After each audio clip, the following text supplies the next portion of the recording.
Esta manhã eu quero falar sobre o facto de sermos chamados para ser discípulos. E convido-vos a abrir no Evangelho de Lucas, capítulo 14, e vamos ler apenas 3 versículos.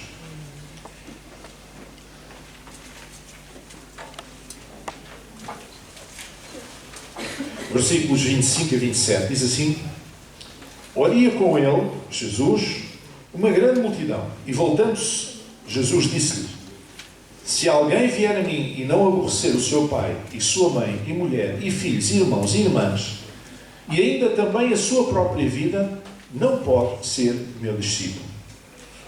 E qualquer que não levar a sua cruz e não vier após mim, não pode ser meu discípulo.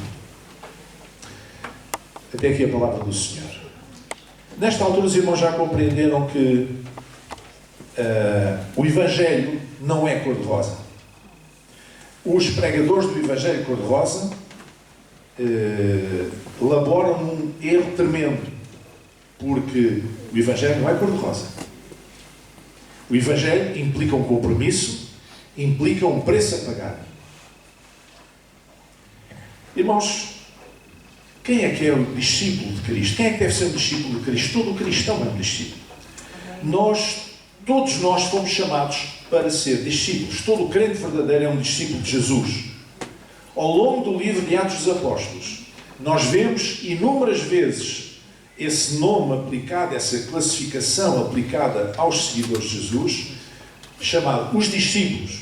E, portanto, os discípulos era sinónimo de cristãos, os seguidores de Jesus Cristo, os seguidores da fé cristã. Quando Jesus chamou os primeiros discípulos, Ele avisou-os logo desde o início, sobre o papel que eles tinham de pagar para o seguirem.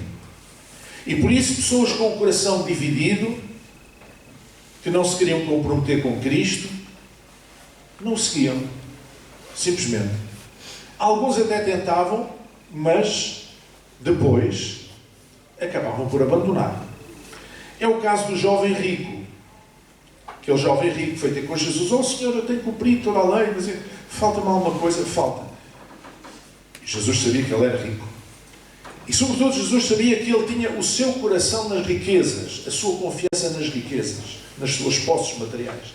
Então ele disse: Vai, vende tudo quanto tens e dá aos pobres e depois segue. E ele ficou muito triste. Ficou muito triste. Ficou pelo caminho. Porquê? Porque ele não estava disposto a ser um verdadeiro discípulo. Não estava disposto a pagar o preço. Quando nós chamamos esta coisa de discípulo, qual é o modelo cultural do discípulo? Eles só podiam ter 2 modelos culturais de discípulo. Um era os discípulos das escolas judaicas, rabínicas, os alunos dos rabis, aqueles que aprendiam, os rapazes que aprendiam a lei e aprendiam as bases da fé judaica junto dos rabis. Mas eu creio que a maior influência nem sequer era essa. A maior influência no mundo, que ainda era muito influenciado pela cultura grega, o Novo Testamento foi escrito em grego, como nós sabemos, era o modelo cultural dos discípulos dos filósofos da Antiga Grécia. O que é que acontecia com os filósofos da Antiga Grécia? Não havia escolas, como temos hoje, então as famílias que tinham posses enviavam os seus filhos para serem alunos ou discípulos de um filósofo renomado, de Platão, de Sócrates, de por aí fora, de qualquer um daqueles grandes filósofos da época, e eles iam para lá, tipo colégio interno, e viviam lá, e passavam o tempo com o seu mestre. Esse filósofo era o seu mestre, e eles eram discípulos daquele filósofo, estavam a aprender aos seus pés, estavam a aprender com eles. Porquê? Porque estavam sempre com eles. Eles montavam a sua barraca na casa deles, ali eles tinham, enfim, por ali à volta, e passavam tempo com eles a ouvi-los. Muitas vezes ouvi-los a fazer perguntas, e o mestre respondia. E este era o modelo do discípulo na época. Então, quando nós olhamos para o que é ser um discípulo, nós podemos inspirar-nos e compreender como é que eles entendiam naquela altura o que era um discípulo. Um discípulo é alguém que vive para o seu mestre, que está com o seu mestre, constantemente com o seu mestre, que mora junto do seu mestre, que fala com o seu mestre, que ouve o seu mestre. Amém, irmãos? Isso é ser um discípulo. Mas ser discípulo, portanto, está associado a uma ideia de um processo de aprendizagem. E eu vou mostrar aqui uma imagem que fala sobre como é que o nosso cérebro aprende. Há um processo. Se nós começarmos ali na esquerda, diz que 10% o cérebro da nossa aprendizagem vem pela leitura. E, portanto, ler a palavra é importante. Os de Bereia faziam isto. Ouviam os apóstolos e depois iam conferir o que eles diziam com as Escrituras do Antigo Testamento, a ver se estava certo.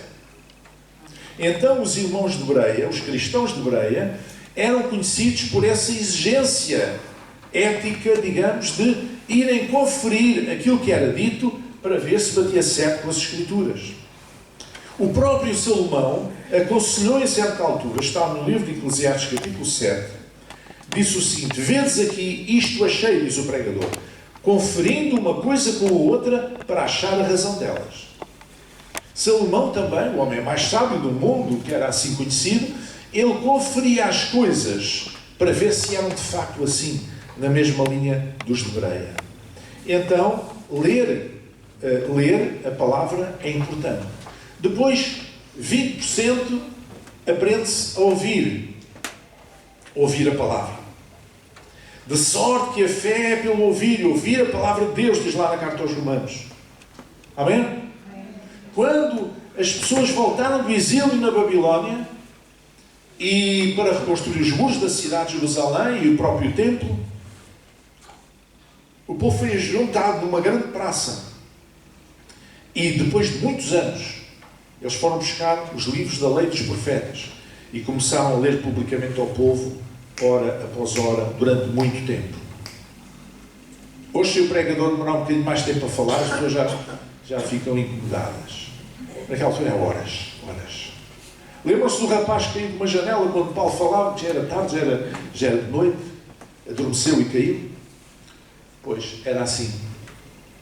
Se formos à África, muitas vezes, lá no interior, as pessoas andam 3 horas para ir assistir a um culto. Vocês acham que eles querem um culto de meia hora? 3 horas para um lado para estar meia hora e depois 3 horas para o outro lado? Não. Eles querem um culto à la longa. Porque justifique aquele sacrifício que eles estão a fazer. Né? Ouvir a palavra de Deus. Quando eles ouviram lá em Jerusalém, o que é que eles fizeram? Quem é que sabe o que é que aconteceu? Qual foi a reação daquele povo que estava ali reunido quando ouviu, depois de muitos anos, ler a lei e os profetas? Choraram. Por ter ouvido de novo a palavra de Deus depois de muito tempo. Eles tinham sede da palavra. Talvez eles nem sequer soubessem muito bem, mas eles tinham sede da palavra. E Jesus diz lá em Mateus: todo aquele, pois, que escuta, diga comigo, escuta estas minhas palavras e as pratica, assemelhá-lo-ei ao homem prudente que edificou a sua casa sobre a rocha. Outro aspecto é observar. 30% daquilo que nós aprendemos vem da observação. Observar o testemunho dos outros.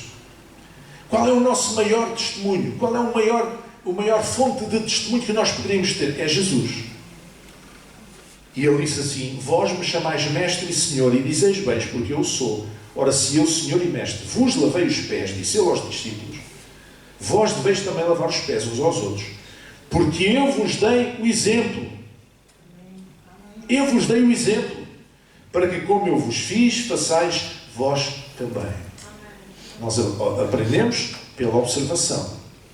As crianças, não é preciso ir mais longe, aprendem, têm tendência para trabalhar funcionar por mimetismo, tendem a imitar aquilo que eles veem.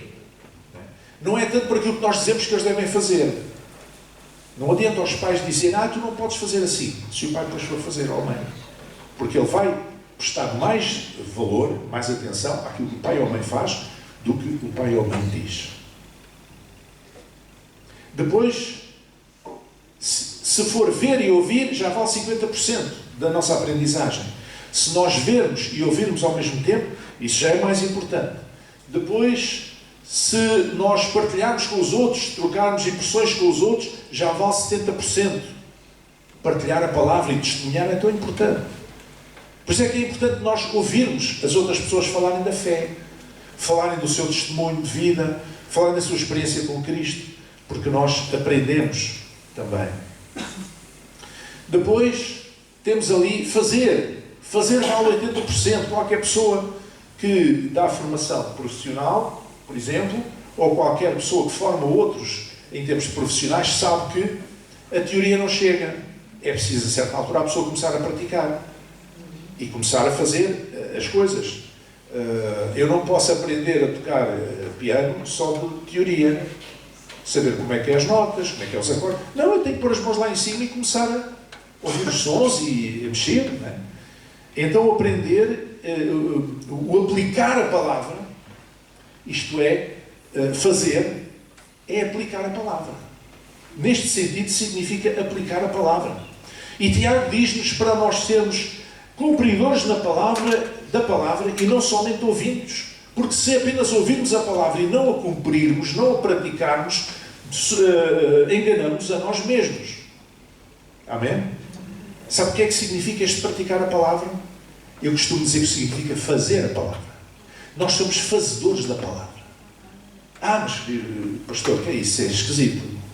Fazer a palavra. A palavra não está feita. Está feita, mas ela tem que ser feita na nossa vida. Aplicada. Eu tenho que fazer. E quando eu faço, eu aprendo muito mais. 80%. Mas 95% nós aprendemos. Da nossa aprendizagem, do nosso processo de aprendizagem, quando nós ensinamos outros. E qualquer professor sabe isto. Quando nós ensinamos outras pessoas, nós sempre aprendemos alguma coisa. E este ensinar outras pessoas podemos comparar ao fazer discípulos. Amém? Pôr em prática na vida dos outros, estimular os outros à fé e às boas obras. E portanto, isso é, digamos, é fazer discípulos. Isso é ensinar os outros a caminhar com Cristo. E chegando Jesus falou-lhes dizendo, é-me dado todo o poder no céu e na terra. Portanto, ide, fazei discípulos de todas as nações, batizando-os em nome do Pai, do Filho e do Espírito Santo, ensinando-os a guardar todas as coisas que eu vos tenho mandado. E eis que eu estou convosco todos os dias, até à consumação dos séculos. Amém? Amém. Então, o discipulado implica um custo. Implica um custo. Como nós vemos nas palavras de Jesus. São palavras duras, são palavras que podem eventualmente até ser mal interpretadas, mas Jesus quis mesmo falar daquela maneira muito aberta, muito frontal, para que eles entendessem que o discipulado tem um custo. Amém? Qual é o primeiro custo? Confessar publicamente o nome de Jesus. Isto faz parte do ser discípulo. Se você diz que é um discípulo, se você diz que é crente, mas não é capaz de confessar o nome de Jesus, de dizer, eu creio em Jesus, eu sou um cristão, sou uma pessoa imperfeita, ainda estou no caminho, Deus ainda tem que ter muita paciência comigo, mas eu estou no caminho, eu quero seguir Jesus, Jesus é o meu modelo, Jesus é o meu exemplo, Jesus é o meu mestre, eu sou o seu discípulo. Então isto significa confessar publicamente o nome de Jesus.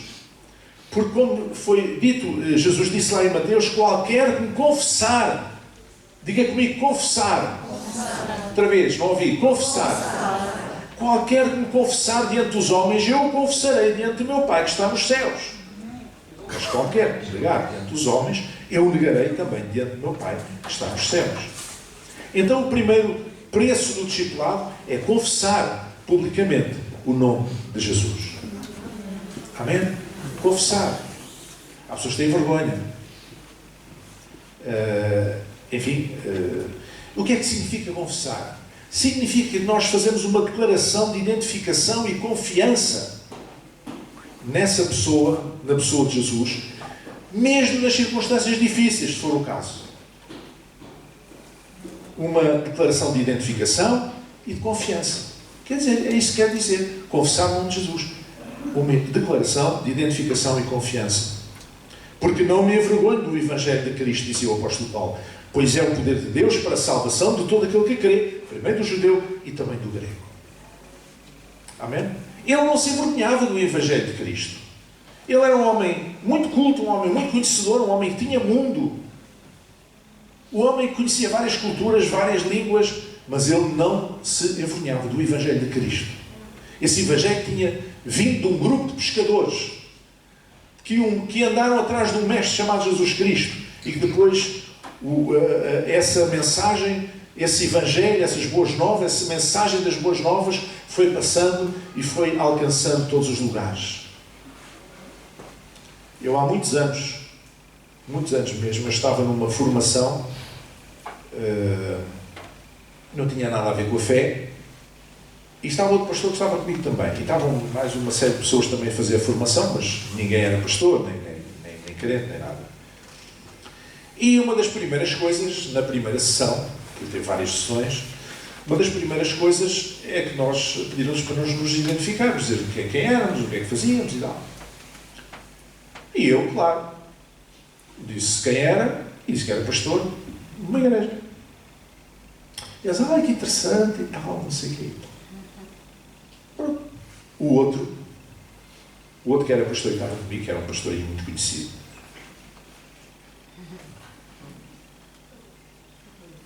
Meteu a viola no saco. Andou ali às voltas, pois eu estudei numa escola de americanos, que era um instituto de Fanhões. Escola de americanos e depois não sei o quê. Não disse nem que era crente e muito menos que era pastor. Pronto. As pessoas, ele deve ter visto a reação das pessoas que acharam tão interessante eu ser pastor e estar ali a fazer aquela formação. Que, olha, não sei se foi ele que disse em algum dos intervalos, se foi um dos professores que nos conheciam que disse aos outros, no dia seguinte, os outros já sabiam que o outro também era pastor. Mas ele não teve coragem de dizer, mesmo tendo eu dito. Sabe, esta confissão pode ser feita de duas formas. Pode ser feita com a boca. Está escrito: se com a tua boca confessares ao Senhor Jesus e em teu coração creres que Deus o ressuscitou dentre os mortos, serás salvo. Visto que com o coração se crê para a justiça e com a boca se faz confissão para a salvação. Confessar com a nossa boca. Muitas das coisas importantes da nossa vida acontecem através daquilo que se fala. Nós atraímos bênção ou maldição com as palavras que libertamos. Amém? Também com as palavras que ouvimos. Mas as palavras que libertamos, as palavras que enviamos, podem servir de bênção ou podem servir de maldição. E como diz o outro, as palavras podem ser como uma espécie de pedras que já não voltam para trás. Depois da boca ter aberto e saído, olha, já não há nada a fazer. Não há nada a fazer. Mas também se pode fazer esta confissão através do testemunho de vida. E dizia lá, Tito, capítulo 1, versículo 16, afirmam que conhecem a Deus, mas pelas suas obras o negam, sendo abomináveis e desobedientes e réprobos para toda a boa obra. Quer dizer, eles dizem que conhecem a Deus, está a falar de alguns cavalheiros, que diziam que conheciam a Deus, que eram, que eram cristãos, etc., mas as obras que eles praticavam negavam isso, iam contra isso, e eram abomináveis e desobedientes e não praticavam boas obras. Portanto, uma das maneiras é confessar com a boca, a outra é com o testemunho da nossa vida. E essa confissão indica o quê? Indica que estamos em Deus e que Deus está em nós. Essa identificação. Nós fomos enxertados em Cristo. Não é? Nós somos parte da videira. Somos uma vara da videira. Somos um ramo da videira. Estamos em Deus e Ele está em nós. Qualquer que confessar que Jesus é o Filho de Deus, Deus permanece nele e ele em Deus. Amém? O segundo aspecto do preço que temos a pagar é dar prioridade a Deus sobre os nossos vínculos afetivos. E eu quero ser bem claro nisto, para não haver confusões. Jesus disse: se alguém vier a mim e não aborrecer seu pai, sua mãe, filhos, irmãos e irmãs, e ainda também a sua própria vida, não pode ser meu discípulo. Irmãos, isto não é uma questão de... Jesus não está a propor que as pessoas larguem a família. Isto não significa deslaçamento familiar. Não é nada disso. Isto tem a ver com prioridades. Prioridades. O que é que está em primeiro lugar na minha vida? É Deus ou é outra pessoa qualquer? Amém? Tem a ver com prioridades. Nós, no passado, conhecemos muitas histórias, e de hoje acontece em muitos países do mundo, não em Portugal já, mas em muitos países do mundo, pessoas que eram rejeitadas pela sua própria família por aderirem à fé, por se converterem a Jesus. Eu era adolescente e ainda me lembro de ouvir em Lisboa o testemunho de alguém que era do interior das Beiras, creio eu, uma jovem, dizer que a família tinha rejeitado porque ela tinha começado a frequentar o culto dos chamados protestantes. Tinha começado a frequentar a igreja e gostou imenso da palavra. Gostou e converteu-se a Jesus. E a família era católica, ou não sei o que era, se calhar era católica só de nome, mas mesmo que fosse, rejeitou uma jovem. Houve pessoas rejeitadas por causa da família. E é nesse sentido que Jesus diz: tens de ter uma prioridade. A tua prioridade é a tua família ou a tua prioridade é Deus? Porque, meus irmãos, essa coisa de ser discípulo de Jesus não é uma coisa que se põe na lapela. Eu nunca gostei dessa história de haver jogadores que põem assim uma faixa aqui na testa a dizer Jesus, e depois vão para dentro do campo e há pantefada, partem a perna ao outro. Olha, grande coisa. Eu conhecia um que era assim. Não sei se partiu pernas, mas pelo menos era conhecido como um grande sarrafeiro, que até jogou aqui no Vitória, e no entanto andava com uma faixa a dizer Jesus. Mais valia ele não pôr a faixa. Mais valia estar caladinho. Amém? Nós temos que dar prioridade a Deus sobre os nossos vínculos afetivos. Se tivermos que pôr na balança ou a tua família, ou alguém da tua família, ou Deus, o que é que tu escolhes? Se não for possível ter os dois. Pedro e João tiveram um dilema semelhante, não com a família, mas com as autoridades. Eles deviam obedecer às autoridades. Mas as autoridades tinham-se levantado contra Deus e contra o testemunho da fé e queriam impedi-los de falar de Jesus. Então eles disseram esta célebre frase: mais importa obedecer a Deus do que aos homens. Então, Jesus não está aqui a dizer que temos que nos zangar com a família por causa de Deus. E não é nada disso. O que está a dizer é que se nós tivermos um dia que tomar uma decisão, então, quem é discípulo toma uma decisão por Deus na sua vida. Amém? E, finalmente, um outro aspecto que tem a ver com o preço que nós temos que pagar. É a disposição para seguir Jesus firmemente, enfrentando as lutas e as tribulações da vida cristã. Por isso ele disse: qualquer que não levar a sua cruz e não vier após mim, não pode ser meu discípulo. E noutra altura diz: quem não toma a sua cruz e não segue após mim, não é digno de mim. Tomar a cruz significa estar disposto a perder a sua vida, entregando-o em sacrifício agradável a Deus, se isso for preciso, ainda que o mundo não o compreenda. E o mundo não compreende porque a palavra da cruz, dizia Paulo, é loucura para os que perecem, mas para nós que somos salvos é o poder de Deus. Isto não significa que o cristão é um mártir, no sentido tem que morrer por causa do Evangelho. Não quer dizer nada disso. Isto fala de um estilo de vida. Eu tenho que me negar a mim mesmo. Eu tenho que olhar para mim e dizer: eu tenho que negar os meus impulsos, o impulso da minha carne. Eu apetecia mesmo fazer isto, mas apetecia mesmo. Mas depois eu paro um bocadinho e o Espírito Santo vai me dizer: olha, sabes o que é que está escrito? Já pensaste, se Jesus estivesse no teu lugar, o que é que ele ia fazer? E a gente rapidamente chega à conclusão: apetecia-me, mas é melhor não. E nós ganhamos a batalha. Porque é muito fácil a gente responder aos nossos impulsos. As cadeias estão cheias de pessoas que cometeram crimes por impulso. Mas ele também chamou-me nomes e disse não sei o quê, e eu depois eu ceguei. O problema é seu. Não cegasse, não ligasse, fosse mais crescido. Amém? Isto não significa martírio. Não significa que nós temos que morrer por causa do Evangelho. Não. Significa que nós temos um estilo de vida. Pedro e João, da Porta Formosa, por causa da cura daquele paralítico, eles foram presos e foram ameaçados de morte se eles não deixassem de falar de Jesus. E eles não deixaram. Mas temos o caso de Estevão, que aí acabou por morrer mesmo, por causa do testemunho que deu, aquele testemunho tremendo que ele deu e que temos relatado no livro de Atos dos Apóstolos. Mas temos o caso de Paulo. Se nós lermos as suas cartas, vemos que ele lutou com homens e com bestas, diz ele. Eu não sei se era bestas animais ou se era homens armados em bestas. Provavelmente seria.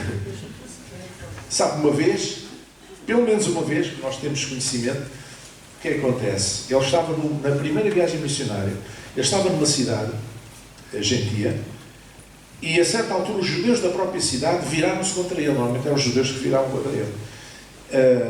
E arrastaram-no para fora da cidade, para fora das portas, para fora das muralhas, e apedrejaram.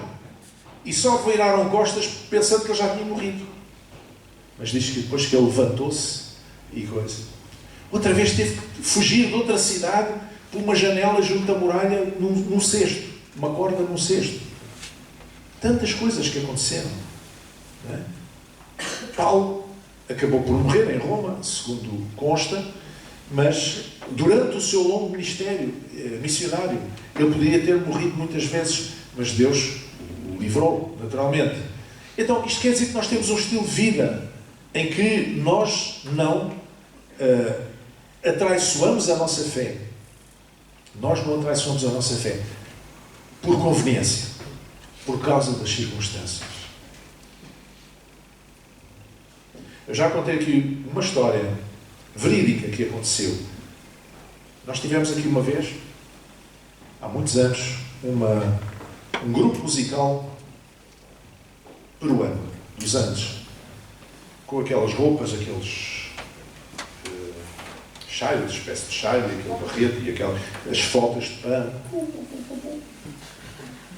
E eles, aliás, eles moravam em Londres e vieram a Portugal e fizeram uma série de concertos e fizeram aqui também. E um deles contou uma história que se passou na terra dele. Havia na altura uma guerrilha, um grupo terrorista, que estava nas zonas rurais, lutava contra o governo, naturalmente. E eles chegavam ao pé das pessoas, nas quintas, naquelas... nas regiões rurais, e ameaçavam e diziam: olha, deem cá as hortaliças e a comida e umas coisas, umas provisões, que a gente vai para as montanhas outra vez, mas se os exércitos vier aqui e perguntar se nós estivemos aqui, vocês dizem que não tivemos, senão a gente mata-vos. Quando vier cá outra vez, a gente mata toda a gente aqui da aldeia. Passado um mês ou 15 dias, vinha o exército. E então o exército dizia assim: olha, vocês digam-nos lá se estiveram aqui esses guerrilheiros. Porque se vocês não nos dissem, se nós sabemos que eles estiveram aqui e vocês não nos contaram, a gente vem cá e mata-os todos. Daí começou a coisa. Uma noite, um dia, já ao cair da noite, já estava escuro, havia um grupo, uma pequena igreja, uma pequena comunidade cristã, uma pequena congregação, que estava a fazer o seu cultozinho, muito descansado, e de repente ouviram alguém deu um pontapé na porta e entraram uma série de homens armados até aos dentes. Eram os guerrilheiros.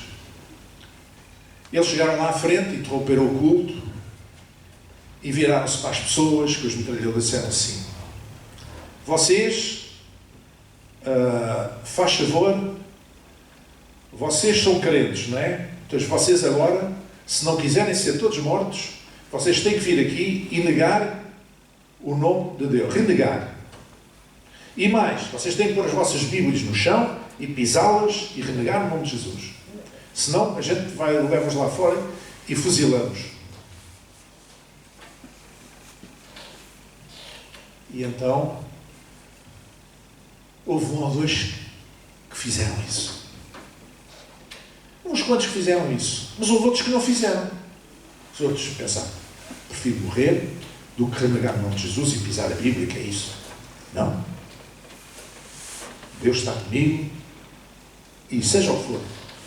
Estou nas mãos de Deus, por isso eu não vou negar o nome de Jesus. Ok, eles disseram, dividiram-nos em dois grupos. Disseram: dá tudo lá para fora. Chegaram lá fora, encostaram as pessoas à parede. Para um lado os que tinham negado, para o outro lado os que não tinham negado. Sabe o que é que eles fizeram? Isto é uma coisa tremenda.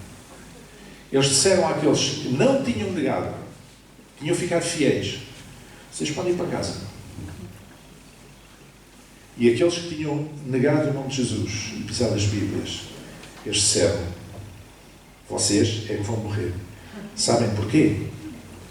Porque se vocês negaram o vosso Deus, mais facilmente vocês nos enganavam a nós e iam dizer ao exército que nós estivemos aqui: vocês são falsos. E fuzilaram-nos. Amém? É um estilo de vida. Não quer dizer que nós temos que morrer. Não quer dizer que nós temos que estar a vida. Graças a Deus nós vivemos num país com liberdade de expressão, com liberdade religiosa, não é 100%, mas enfim, dá para os gastos de casa, como se costuma dizer. Não é? Ninguém é perseguido por causa da sua fé. No nosso país, há países onde são. Ser discípulo não é uma questão cor-de-rosa. Não é uma coisinha que se põe ao peito. Eu não critico quem põe uma cruzinha ao peito. Tudo bem. A questão é qual é o espírito com que o faz. Não é? Todos fomos chamados para ser discípulos de Jesus. Um discípulo é alguém que se encontra num processo de aprendizagem. Nunca vamos esquecer isto. Nós estamos a aprender. Andar com Jesus é aprender. Quem acha que já sabe tudo, está no sítio errado. Eu ainda tenho tudo para aprender. Quase tudo. Há pessoas que têm meia dúzia de anos de fé e acham que já sabem tudo. Não, nós estamos no processo de aprendizagem. Seguir Jesus implica um custo. Implica um preço a pagar. E a questão é: estamos nós dispostos a pagar esse preço ou não? É essa pergunta que eu quero deixar no ar. E ao mesmo tempo quero dizer aos irmãos que este ano, no verão, nós vamos celebrar um culto de batismos. Não será aqui em princípio, será em algum sítio aqui nos arredores, que tenha condições para batizar as pessoas. E, portanto, as pessoas, os irmãos que quiserem ser batizados, que ainda não são batizados, que querem ser batizados, querem assumir este compromisso com Cristo, eu gostaria que dessem o seu nome e o telefone, o contacto telefónico. Talvez podem dar a mim, ou não sei, não está ninguém lá na recepção, ainda não está hoje, mas podem dar a mim ou dar à irmã Ana Chipenda no outro dia, e nós vamos preparar para fazer isso. Percebemos que há várias pessoas que querem ser batizadas e nós queremos fazer um culto de celebração de batismos este ano, no verão. Naturalmente vamos esperar por tempo bom e passar também isto mais um mês ou assim, já as máscaras começam a ser dispensadas, para aqueles que querem ter um compromisso com Cristo. Amém? Vamos ficar em pé.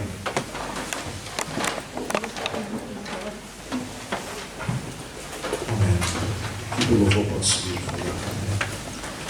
Senhor nosso Deus e Pai, esta manhã nós queremos vir à Tua presença, Senhor, na postura de um discípulo, Senhor. Na postura de alguém que está a aprender, que está num processo de aprendizagem. De alguém que quer ficar junto do seu Mestre. Quer viver junto dele. Quer fazer-lhe perguntas. Quer ouvir a sua voz. Quer ver o seu exemplo.